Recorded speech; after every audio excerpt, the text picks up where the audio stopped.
الحمد لله نحمده ونستعينه ونستغفره ونؤمن به ونتوكل عليه ونعوذ بالله من شرور أنفسنا ومن سيئات أعمالنا من يهده الله فلا مضل له ومن يضلله فلا هادي له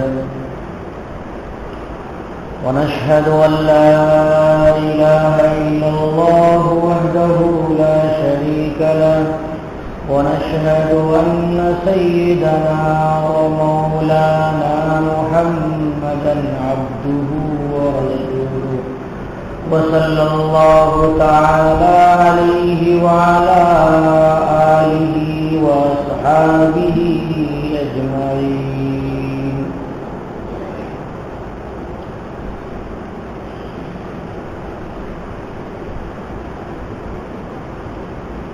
أما بعد فأعوذ بالله من الشيطان الرجيم. بسم الله الرحمن الرحيم. ولقد بوأنا بني إسرائيل مبوأ صدق ورزقناهم من الطيبات فما اختلفوا حتى جاءهم العلم إن ربك يقضي بينهم يوم القيامة فيما كانوا فيه يختلفون.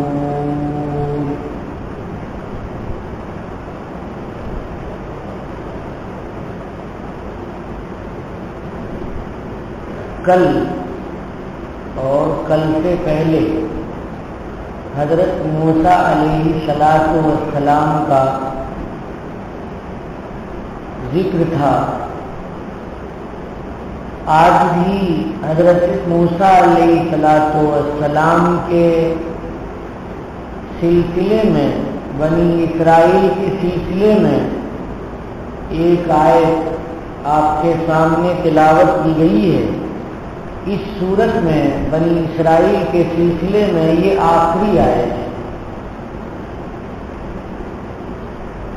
بتایا گیا تھا کہ حضرت موسیٰ علیہ السلام کو جب اللہ تعالیٰ کا حکم ہو گیا کہ مصر چھوڑ کر کے شام چلے جائیے، تو موسیٰ علیہ السلام نے اپنے پوری آبادی کو، بنی اسرائیل میں رہنے والے سارے لوگوں کو حکم دیا کہ اب ہمیں نکل جانا چاہیے. اللہ تعالیٰ کا حکم آ گیا ہے کہ مصر کو تم چھوڑ دو اور فرعون کی غلامی کا طوق اپنی گردن سے اتار دو. چنانچہ سارے کے سارے بنی اسرائیل مرد، بنی اسرائیل عورتوں نے تیاری کی اور سب کے سب نکل گئے. فرعون کی آبادی تھوڑی دور پر تھی، تو جب ان کو علم ہوا تو فرعون نے بھی تیاری کی پیچھا کرنے کی. چنانچہ آگے موسیٰ علیہ السلام اپنی قوم کے ساتھ جا رہے ہیں اور پیچھے سے فرعون کی فوج فرعون کے ساتھ آ رہی ہے. بلکہ پوری آبادی کو فرعون نے کہا تھا کہ سب کے سب مل کر کے بنی اسرائیل کا مقابلہ کرو، موسیٰ اور موسیٰ کے ماننے والوں کا مقابلہ کرو. پوری قوم تھی.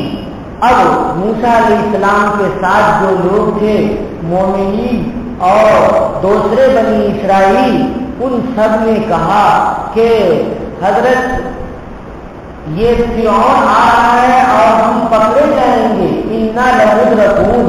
حضرت موسیٰ علیہ السلام نے کہا کہ نہیں، اللہ کا وعدہ ہے تم پکڑے نہیں جاؤ گے. چنانچہ سامنے دریا آ گیا اور دریائے نیل سامنے ہے اور پیچھے فرعون کی فوج ہے.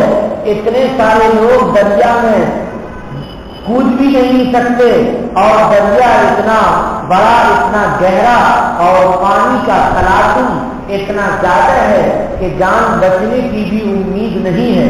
اسی وقت حضرت موسیٰ علیہ السلام کو اللہ تبارک و تعالیٰ کا حکم آتا ہے کہ اپنی لاٹھی سمندر پر ماریے۔ چنانچہ حضرت موسیٰ علیہ السلام نے لاٹھی کو سمندر پر مارا تو 12 راستے نکل گئے موسیٰ علیہ السلام کی کہ بنی اسرائیل میں 12 خاندان تھے، سب کے لیے راستے نکل گئے۔ اب پانی ایک دم دونوں طرف دیوار کی طرح کھڑا ہے اور بیچ میں سوکھا سوکھا راستہ ہے، دوسری طرف تیسری طرف یعنی جتنے راستے سے سب کا یہی حال تھا کہ پانی دونوں طرف دیوار کی طرح کھڑا ہے اور بیچ میں راستہ ہے۔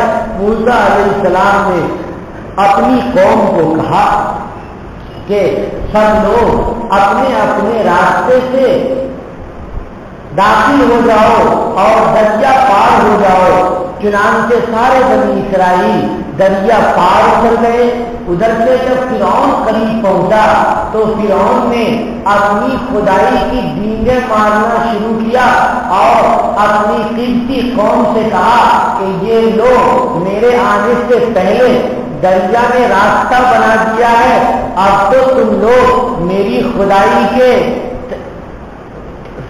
خدائی پر ایمان لینے والے ہو جاؤ گے، میری خدائی کا اعتراف کرنے والے ہو جاؤ گے۔ اس کو کیا تھا کہ اللہ تبارک و تعالیٰ اسی راستے کو اور اسی سمندر کو، اسی دریائے نیل کو اس کے لیے اور اس کی پوری قوم کے لیے ہلاکت کا باعث بنا رہے ہیں۔ جیسے ہی فرعون دریا میں داخل ہوا اور جیسے ہی اس کی فوج داخل ہوئی تو سارے کے سارے لوگ آگے بڑھتے چلے گئے یہاں تک کہ دریا کا اس طرف کا کنارہ کا آ گیا اور ادھر فرعون کی پوری فوج دریا میں آ گئی تو اللہ تبارک و تعالیٰ نے فوراً حکم دیا پانی کو کہ اے پانی مل جاؤ۔ بس سارا پانی مل گیا۔ اب لوگ ڈوب رہے ہیں اور موجوں کے تھتیرے کھا رہے ہیں، ادھر سے ادھر۔ اللہ تبارک و تعالیٰ کے عذاب کے فرشتے وہاں پر آئے ہوئے ہیں فرعون کو عذاب دینے کے لیے اور فرعون کے ماننے والے قبطی قوم کو عذاب دینے کے لیے۔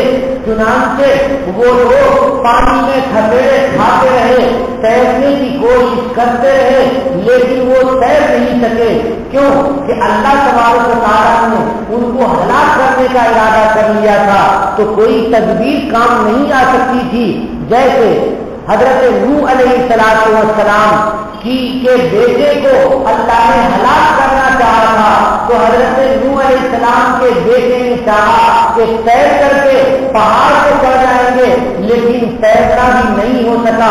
کیوں کہ جب اللہ تبارک و تعالیٰ کسی چیز کا فیصلہ فرما لیتے ہیں تو انسان کی کوئی تدبیر کام نہیں آتی ہے۔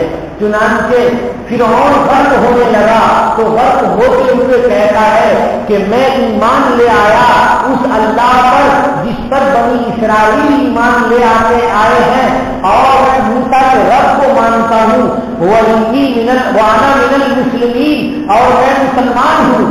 لیکن اللہ تبارک و تعالیٰ نے اس کے ایمان کو قبول نہیں کیا کیونکہ اب تو اللہ کے عذاب کو دیکھ چکا تھا۔ ایمان بالغیب معتبر ہے، ایمان اب تو اللہ کے عذاب میں پھنس چکا ہے تو اب اس کا ایمان کیسے کام آ سکتا ہے؟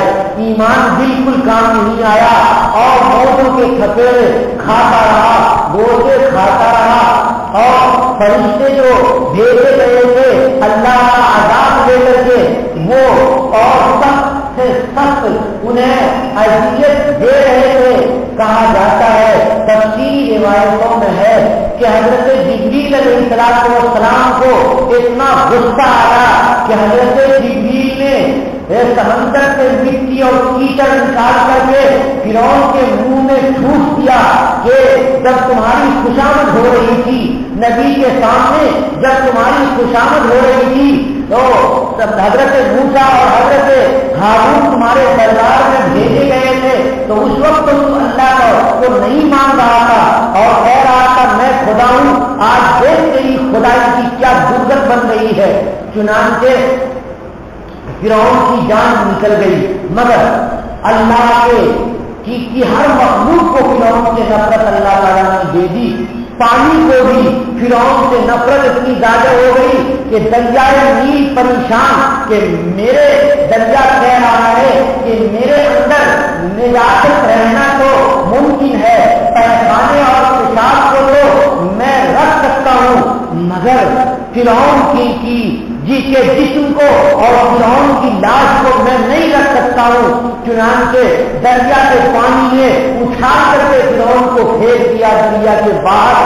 اب دریا کے باہر فرعون پھینکا ہوا ہے، ایک کالا کالا سا جسم جانور کی طرح پڑا ہوا ہے، سکڑا ہوا بدن جانور کی طرح پڑا ہوا ہے۔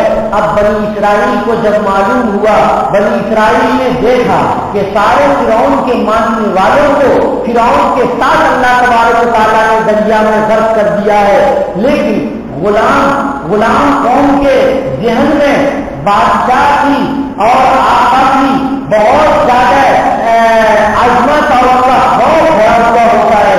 بنی اسرائیل کو یقین نہیں ہو رہا تھا کہ فرعون مر گیا ہوگا، اس لیے وہ قریب جانا نہیں چاہ رہے تھے، لیکن معلوم یہ ہوا کہ وہ جانور کی طرح کوئی چیز پڑی ہوئی ہے۔ جب جا کر کے قریب دیکھا اور اچھی طرح سے ہلایا ملایا تو معلوم ہوا کہ فرعون کی جان نکل چکی ہے۔ اللہ تبارک و تعالیٰ نے فرعون کی لاش کے اندر اتنی نفرت رکھی ہے کہ زمین میں جو کیڑے ہیں جو جسموں کو کھا لیتے ہیں ان کیڑوں کو بھی پسند نہیں ہے کہ فرعون کے جسم کو کھا لے۔ کیوں پسند نہیں ہے؟ اس لیے کہ کفر کی بدبو، شرک کی بدبو، گناہ کی بدبو یہ نجاست اور پیغام پیشاب کی بدبو سے زیادہ بدترین بدبو ہوتی ہے۔ اس لیے فرعون کے جسم کو کیڑا بھی کھانے کے لیے تیار نہیں، پانی بھی رکھنے کے لیے تیار نہیں، اور جب اس کو باہر رکھ دیا گیا تو لوگوں نے لے جا کے کہیں اور رکھا، اور کہا جاتا ہے، تاریخی روایت ہے کہ آج بھی فرعون کی لاش موجود ہے اور مومی بنائی ہوئی موجود ہے۔ یہ کس کے لیے ہے؟ ان لوگوں کے لیے ہے جو اللہ تبارک و تعالیٰ کو نہیں مانتے ہیں۔ جیسا کہ عبرت کے سلسلے میں کل آپ کے سامنے عرض کیا تھا کہ اللہ تبارک و تعالیٰ اپنی قدرت کو سمجھانا چاہتے ہیں تو کس طرح سے سمجھاتے ہیں؟ تو فرعون کی لاش آج بھی موجود ہے اور اس کو رکھ کر کے اللہ تعالیٰ مشرکین کو، کفار کو، متکبرین کو، دین میں ماننے والوں کو سمجھانا چاہتے ہیں کہ اللہ کے لیے کبریا، اللہ کے لیے عظمت، اللہ کے لیے بلندی ہے، کسی اور کے لیے بلندی نہیں ہے۔ بنی اسرائیل کو اللہ تبارک و تعالیٰ نے وہاں سے نکال کر کے میدان تیہ میں رکھا۔ وہ میدان ایسا تھا کہ جس میں اوپر سے بادل چھایا ہوا رہتا تھا اور ہوا بہت اچھی چلتی رہتی تھی۔ ہمارے یہاں جو AC کی ہوا ہوئی ہے اس سے بھی اعلیٰ قسم کی ہوا چل رہی تھی۔ کھانے کے لیے اللہ تعالیٰ نے اس میدان میں 2 انتظام کر رکھے تھے۔ ایک تو مٹھائی کا انتظام کر رکھا تھا جس کو من کہا جاتا ہے۔ وہ مٹھائی اوپر سے شبنم کی طرح اترتی تھی، چپکتی تھی اور نیچے درخت کے پتوں پہ جم جاتی تھی۔ بنی اسرائیل ان پتوں پر سے مٹھائی لے کر کے کھاتے تھے اور اللہ نے چڑیا بھیج دیا تھا۔ اب سمانی جن کو بطیر کہا جاتا ہے وہ چڑیا اللہ تعالیٰ نے ان کے لیے بھیج دیا تھا۔ وہ بنی اسرائیل چڑیے کو پکڑتے تھے تو ان کے ہاتھ میں چڑیا آ جاتی تھی، پھر اسے بناتے تھے، بنا کر کے کھاتے تھے۔ تو اس طرح سے 2 انتظام اللہ تعالیٰ نے کر دیا تھا اور بہت آرام و راحت کی زندگی گزار رہے تھے۔ ان کے کپڑے بھی گندے نہیں ہو رہے تھے اور ان کے جسم کے داغ دھبے میں کچھ بھی نہیں آتے تھے، لیکن اس مزے کی زندگی کو بنی اسرائیل نے پسند نہیں کیا اور کہا کہ روز روز گوشت کھا رہے ہیں، مزہ نہیں آ رہا ہے، روز روز مٹھائی کھا رہے ہیں، مزہ نہیں آ رہا ہے، ہمیں تو سالن کھانا چاہیے، ہمیں تو لہسن اور پیاز کھانا چاہیے۔ بس اللہ تبارک و تعالیٰ تعالیٰ نے کہا کہ تم کو اتنی بڑی نعمت دے رہے ہیں تو تمہیں شکر ادا کرنا چاہیے، تم ناشکری کر رہے ہو تو تم قریب والے گاؤں میں چلے جاؤ، اس وادی میں تو اللہ تبارک و تعالیٰ تم کو نہیں دیں گے، اس گاؤں میں چلے جاؤ اور وہاں جا کر کے تم دیکھو تو وہاں پیاز بھی ہے، وہاں لہسن بھی ہے، وہاں کھیرے اور ککڑی بھی ہے اور دوسرے کھانے ہیں جو اس کھانے کا مقابلہ نہیں کر سکتے، کیونکہ یہ کھانا تو حضرت موسیٰ علیہ السلام کے معجزے کے طور پہ، ان کی ضیافت کے طور پہ آسمان سے نازل کیا گیا تھا مومنین کے لیے۔ اللہ تبارک و تعالیٰ نے اسی جگہ کے بارے میں کہا ہے وَلَقَدْ بَوَّأْنَا بَنِي إِسْرَائِيلَ مُبَوَّعَ صِدْقٍ، ہم نے جگہ دی بنی اسرائیل کو سچائی کی جگہ، بہترین کرامت اور شرافت کی جگہ اللہ تعالیٰ نے دی۔ وَرَزَقْنَاهُم مِّنَ الطَّيِّبَاتِ، اور ہم نے انہیں اچھے اچھے رزق دیے، پاک اور حلال رزق ہم نے دیے، انہیں من اور من دیا، انہیں سلوہ دیا اور دوسری نعمتیں دے دی ہم نے۔ تو اس کے بعد اللہ تبارک و تعالیٰ نے حضرت موسیٰ علیہ السلام کو نبوت عطا کی اور کتاب تورات لا کر کے موسیٰ علیہ السلام بنی اسرائیل کو پڑھ کر کے سنا رہے ہیں۔ تو بنی اسرائیل نے شروع میں تو مانا، اس کے بعد اختلاف کرنا شروع کر دیا۔ کہتے ہیں کہ تورات کے مضامین میں بنی اسرائیل نے آپس میں بہت اختلاف شروع کر دیا۔ بعض مفسرین نے یہ کہا ہے کہ اللہ کے نبی جناب محمد رسول اللہ صلی اللہ علیہ وسلم جب دنیا میں تشریف لے آئے اور تورات میں حضور کے سلسلے میں بتایا گیا تھا کہ حضور ایسی ایسی صفت کے ہوں گے، فلاں جگہ پیدا ہوں گے اور فلاں جگہ ہجرت کر کے جائیں گے، چنانچہ بعض بنی اسرائیل جو تورات پڑھے ہوئے تھے انہوں نے جا کر کے مدینے پاک میں غور کیا اور دیکھا تو ایک جگہ کو کہا کہ یہی وہ مکان ہے جس مکان میں نبی آخر الزمان آ کر کے ٹھہر کے، لہذا ایک یہودی نے اس مکان کو خرید لیا تھا۔ بعد میں جب اس یہودی نے ضرورت پیش آئی اور قسمت میں کھائی اس مکان کو بیچا تو وہ مکان آتے آتے حضرت ابو ایوب انصاری رضی اللہ تعالیٰ عنہ نے خریدا، جہاں نبی کریم صلی اللہ علیہ وسلم نے مکہ سے جا کر کے وہاں پر اپنا قیام فرمایا تھا۔ تو یہ بھی معلوم تھا بنی اسرائیل کو نبی آخر الزمان فلاں جگہ قیام کریں گے۔ ام معبد کہتی ہیں کہ ایک مسافر یعنی جناب محمد رسول اللہ اپنے ایک ساتھی یعنی حضرت ابو بکر صدیق رضی اللہ تعالیٰ عنہ کے ساتھ مکہ سے آئے اور ان کے مکان میں وہ راستے میں مکان تھا تو حضرت ابو بکر نے پوچھا کہ کیا تمہارے پاس کھانے کی کوئی چیز ہے؟ کہا نہیں ہے۔ تو کہا کہ کیا تمہارے پاس بکری ہے؟ کہا ہاں بکری تو ہے مگر یہ بوڑھی ہے اور اس کا تھن خشک ہو گیا ہے۔ کہا کہ کوئی ضرورت نہیں ہے، تم اس بکری کو دے دو، اجازت دے دو، میں دودھ لیتا ہوں۔ چنانچہ حضرت ابو بکر صدیق رضی اللہ تعالیٰ عنہ نے اس بکری کو دودھنا چاہا تو اس بکری کے تھن میں بہت سارا دودھ آ گیا۔ نبی پاک صلی اللہ علیہ وسلم کی برکت سے اس دودھ کو حضرت ابو بکر صدیق رضی اللہ تعالیٰ عنہ نے دوہا اور دو کر کے خود بھی نوش فرمایا اور نبی کریم صلی اللہ علیہ وسلم کو تھوڑا سا اور بھی اس میں پانی ملا کر کے تاکہ دودھ کی جو گرمی تھی وہ کم ہو جائے، نبی کریم صلی اللہ علیہ وسلم کو جو پیالہ پیش کیا، حضور اکرم صلی اللہ علیہ وسلم نے اس پیالے کو پیا۔ حضور نے پی کر کے جب حضور خوش ہو گئے، حضرت ابو بکر صدیق رضی اللہ تعالیٰ عنہ حضور کے سلسلے میں کہتے ہیں کہ حضور نے دودھ پیا یہاں تک کہ میں خوش ہو گیا، یعنی پی رہے ہیں حضور اور خوش ہو رہے ہیں۔ حضرت ابو بکر صدیق بتائیے کہ نبی پاک صلی اللہ علیہ وسلم سے حضرت ابو بکر صدیق رضی اللہ تعالیٰ عنہ کو کتنی زیادہ محبت تھی۔ غرض یہ ہے اس کے بعد وہاں سے حضور اور حضرت ابوبکر صدیق آگے چلے مدینے پاک کی طرف. ام معبد کے شوہر آ گئے اور شوہر نے پوچھا کہ یہاں پر کوئی مسافر آیا تھا؟ اس لیے کہ گھر میں خوشبو محسوس ہو رہی تھی اور گھر میں حضور کی برکت محسوس ہو رہی تھی. حضور کی نورانیت سے گھر پورا چمک چکا تھا کیونکہ وہاں پر حضور نے تشریف رکھا تھا. اور اپنے ماں نے کہا کہ ہاں ایک دو آدمی آئے تھے اور وہ یہاں بیٹھے تھے اور انہوں نے بکری کا دودھ دیا. دیکھیے گھر میں دودھ رکھا ہوا ہے. دودھ دونوں مسافر نے بھی پیا اور میں نے بھی پیا.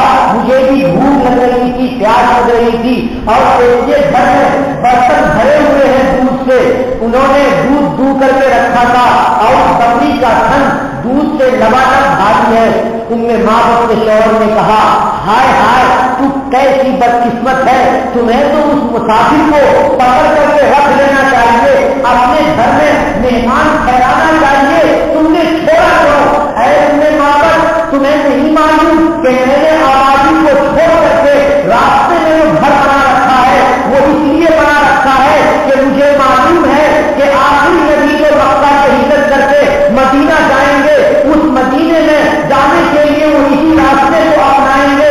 انہیں سے ملاقات کے لیے میں نے یہ گھر بنایا تھا, انہیں کی برکت حاصل کرنے کے لیے میں نے یہاں پر قیام کیا تھا. لیکن افسوس کہ تم نے اس مقصد کو چھوڑ دیا اور جس میں تم ناکام ہو گئی. نبی کریم صلی اللہ علیہ وسلم یہ آخری نبی ہیں, ان کے ساتھ حضرت ابوبکر صدیق ان کے خلیفہ اول ہیں, وہ اب چلے گئے تو اب گھر آج یہاں سے اٹھاؤ اور تم بھی اسی شہر میں چلو جس شہر میں نبی پاک جا چکے ہیں صلی اللہ علیہ وسلم.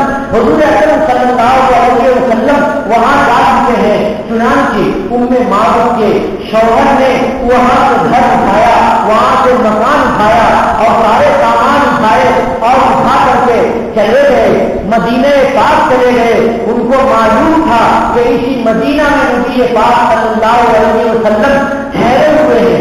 ایک یہودی آیا اور دیکھا کہ مدینہ میں عمر ہے, حضرت عمر فاروق رضی اللہ تعالیٰ.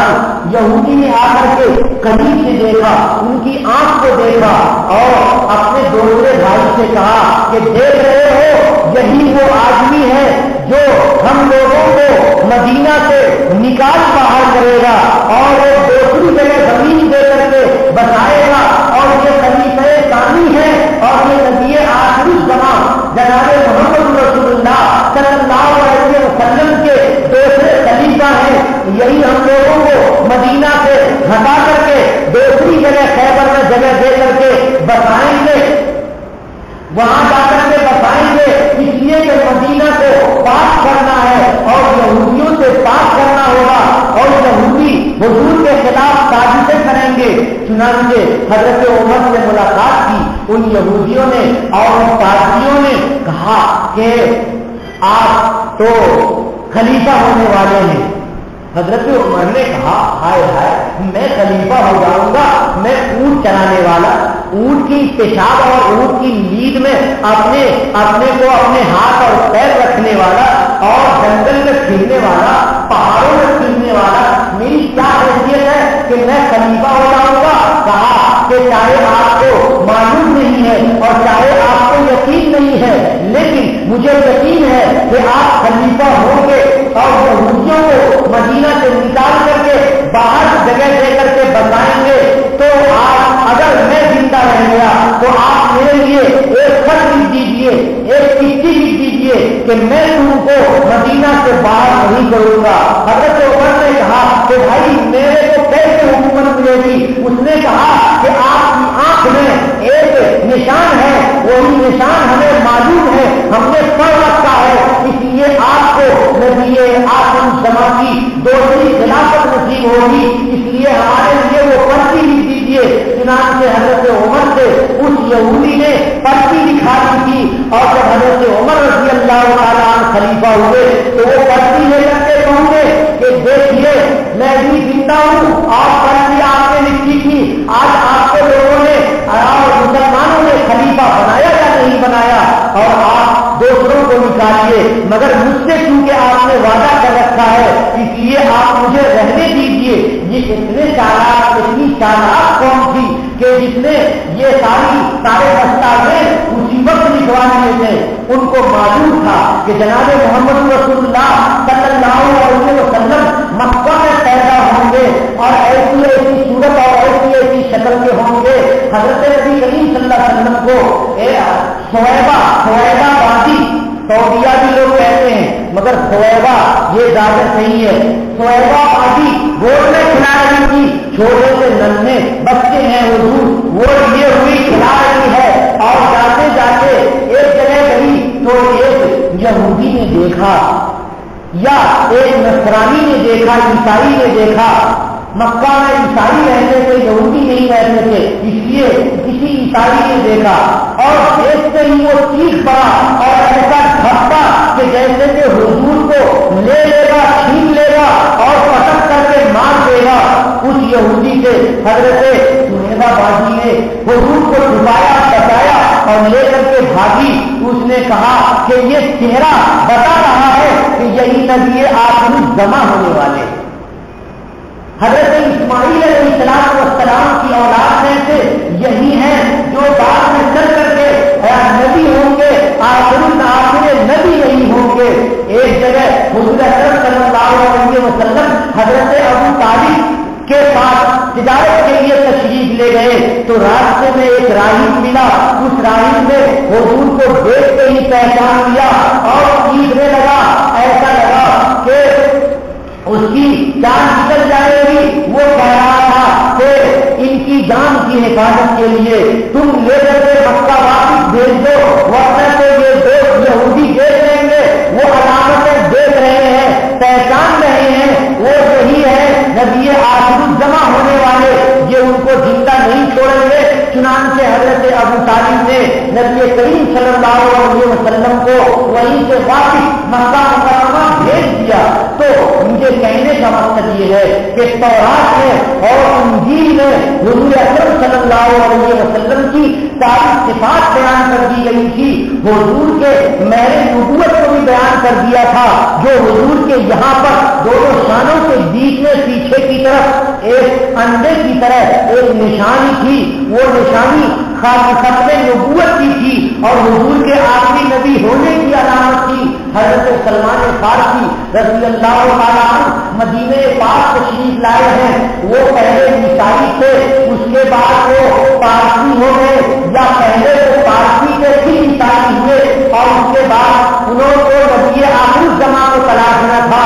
تلاشتے تلاشتے وہ مدینہ پاک پہنچے اور یہ وہاں پر ایک قبرستان ہے جنت البقیع، وہاں پہ حضرت سلمان فارسی کھڑے ہیں اور سوچ رہے ہیں کہ حضور اپنا کپڑا پیچھے سے ہٹائیں گے تو میں مہر کو دیکھوں گا کہ یہی مہر ہے یا نہیں۔